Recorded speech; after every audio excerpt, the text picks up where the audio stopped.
This is Barry's Alma, Excellence in Claims Handling. To provide excellence in claims handling, it is essential that the provider understands what insurance is. First and foremost, insurance policies are contracts. To form a contract, an insurer must make an offer that is accepted by a potential insured, who then pays consideration, premiums, for the promises made by the insurer. Insurance contracts, like all contracts, can only exist if there is an offer, acceptance of the offer, and payment of consideration.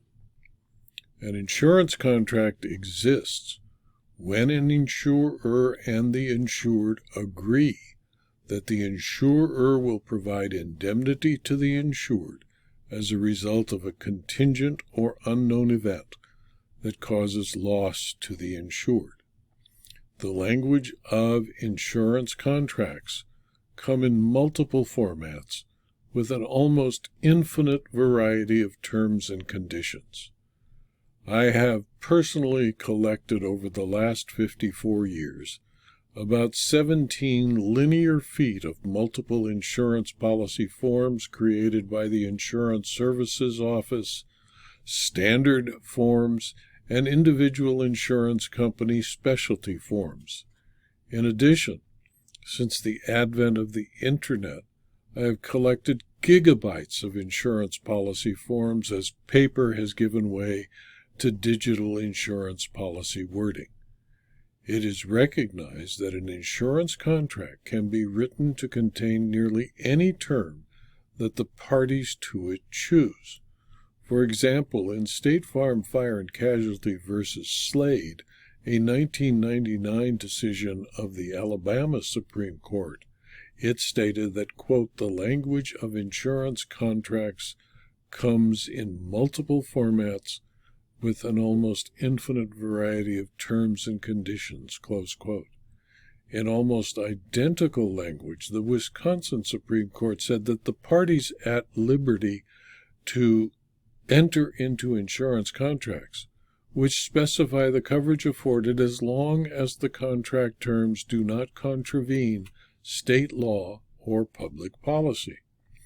Since interpretation of an insurance contract's wording is always a matter of law left to the court alone, it is not a subject to be presented to a jury as fact finder.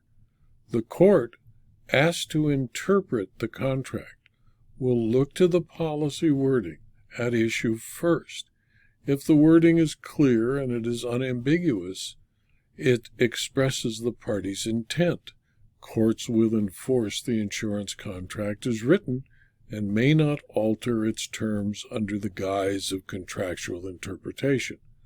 However, as will be discussed in more detail later, if the court finds an ambiguity in the insurance contract wording, it will usually, if not universally, interpret the contract to the favor of the policyholder.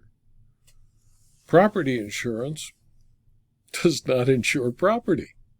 It insures people who have an interest in real or personal property and who face the risk of losing that property to unknown or contingent perils.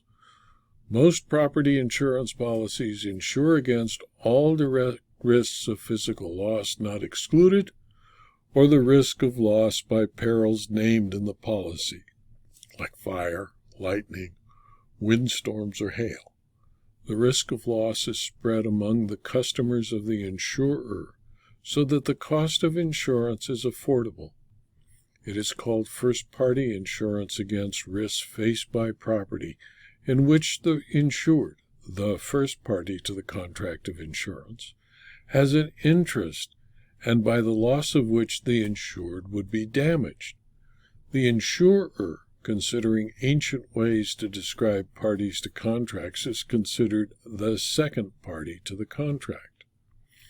Only an insured of a policy who has also an insurable interest, that is, an interest where the insured will be damaged in some way as a result of the loss due to a peril insured against before he or she can collect. Failure to be an insured named on the policy, or by definition, regardless of the extent of the insurable interest, deprives the person of a right to the benefits of the policy. Failure to maintain an insurable interest, even if named as an insured by the policy, deprives the person of the right to the benefits of the policy. To obtain that indemnity, the insured must also fulfill the promises he or she or it made to prove its loss and cooperate with the insurer's investigation. This video is a teaser, the beginning of the Excellence in Claims Handling program, which you can find on Substack or on locals.com for a very small fee. And it will include everything in the 10-volume work Zelma on Insurance Claims. This video was adapted from Zelma on Insurance Claims, Part 101, 3rd edition, which is, of course, available as either a paperback or as a Kindle book from Amazon.com. Thank you for your attention.